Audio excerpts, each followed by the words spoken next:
Shalom,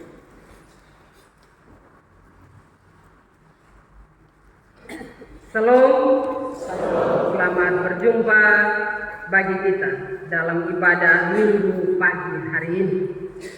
Bapak, Mama, saudara-saudari yang saya kasihi dalam Tuhan, tema yang akan kita renungkan bersama pada pagi hari ini, yaitu Yesus Raja yang Maha Kuasa. Sekali lagi, Yesus Raja yang Maha Kuasa. Bapak, Mama, saudara-saudari yang dikasihi Tuhan Yesus, dalam era keterbukaan informasi seperti saat ini, kita setiap saat disuguhi atau menemui berbagai jenis informasi, baik itu yang membangun atau juga melemahkan, baik itu berita benar atau hoax, termasuk perdebatan tentang ketuhanan dari Yesus Kristus yang kita imani. Walaupun landasan berpikir mereka sangat lemah, hanya mengacu pada cerita ratusan tahun setelah Tuhan Yesus naik ke sorga, dan hanya pada asumsi pribadi mereka, tapi karena disampaikan secara terus-menerus, maka hal ini bisa dianggap benar oleh orang-orang yang terus-menerus mendengarnya.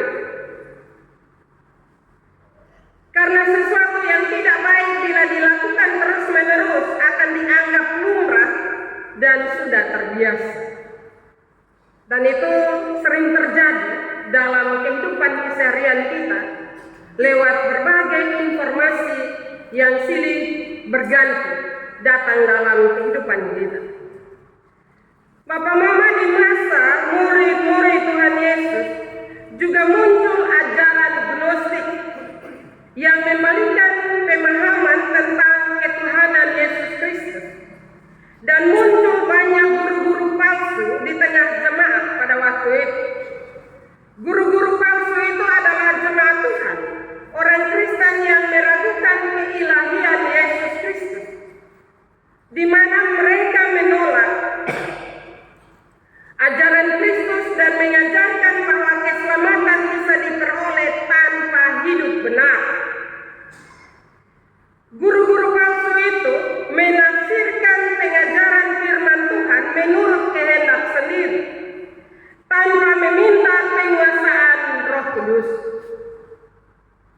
Oleh karena itu, Bapak, Mama, mereka memutarbalikkan ajaran kasih menjadi kebebasan untuk berbuat dosa, membuat orang percaya tersesat, dan menjual pengampunan dengan murah tanpa pertobatan. Kaum Gnostik mengajarkan bahwa keselamatan hanya diperoleh lewat pengetahuan rahasia atau pengetahuan manusia. Mereka mengajarkan bahwa tubuh tidak penting sehingga dosa seksual bukan masalah, dan Yesus tidak akan datang kembali secara fisik. Ada juga nabi palsu dalam jemaat Kristen Yahudi yang mengajarkan ajaran pribadinya tetapi mengabaikan ajaran para rasul. Serta ada juga kelompok libertin yang suka hidup bebas dan mengajarkan bahwa karena kasih karunia itu besar, maka dosa tidak ada artinya. Ajaran-ajaran ini berkembang dan membuat iman jemaat terombang-ambing. Bapak, Mama, tantangan yang dihadapi jemaat Kristen mula-mula dan pelayanan para rasul kira-kira hampir sama dengan tantangan jemaat dan gereja dalam mempertahankan iman yang benar kepada Yesus Kristus. Dalam ayat ke-16, Petrus ingin mengatakan bahwa iman Kristen bukan cerita atau sebuah kerangan, bukan mitos atau konten inspiratif sosial media.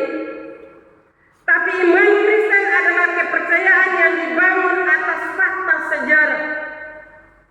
Petrus menunjukkan kejadian di atas bukit di mana Tuhan Yesus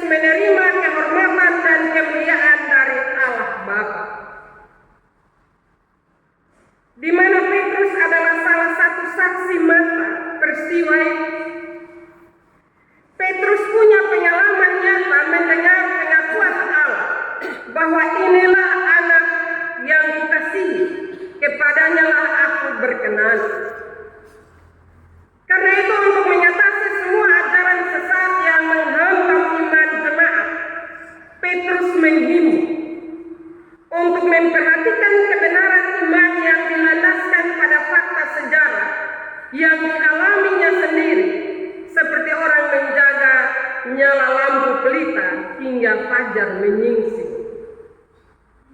Bapak, Mama, saudara-saudari yang saya kasihi dalam Tuhan, hendaklah iman yang didasarkan atas fakta sejarah dipertahankan sampai Yesus datang kembali.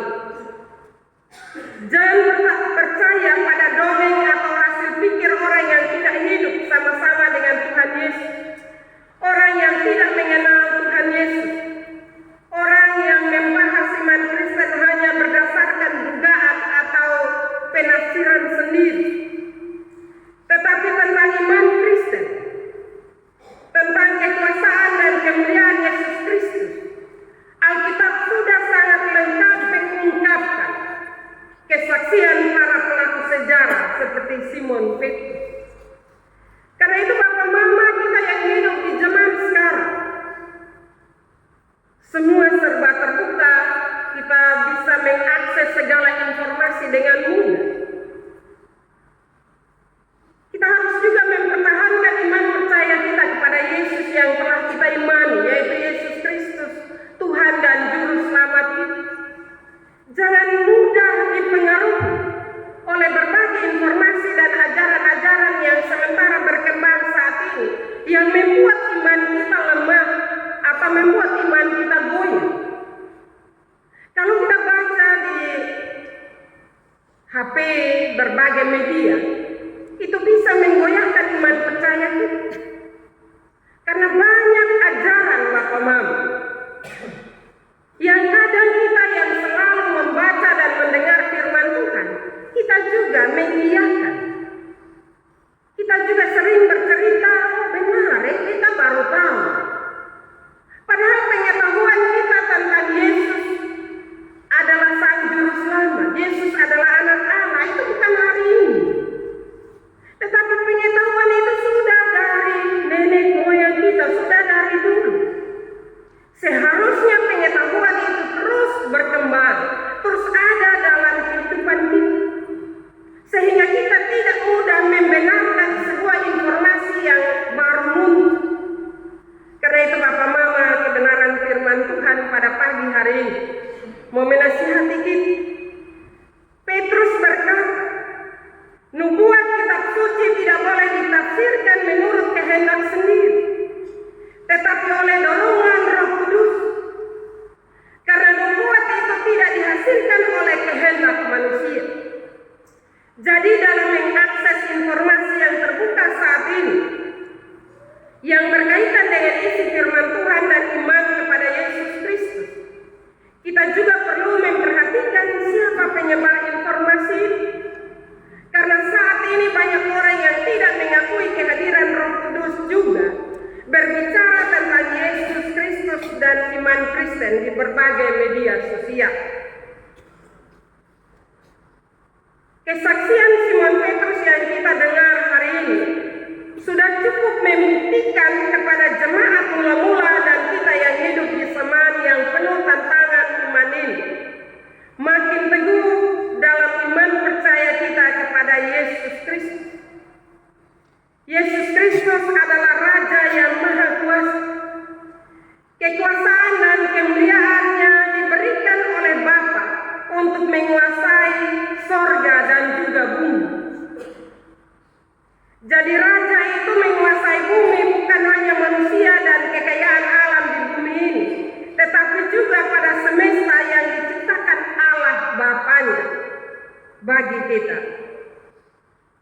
Angin, badai, laut, hujan, awan, dan petir, semuanya ada di bawah kuasa dan penguasaan.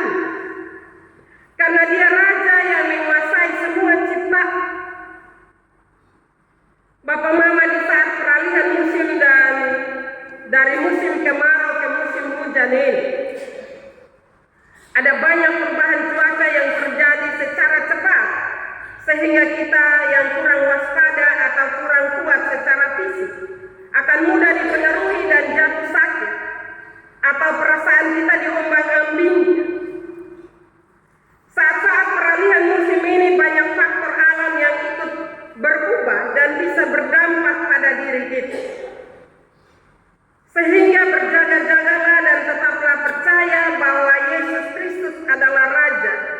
yang menguasai alam semesta ini.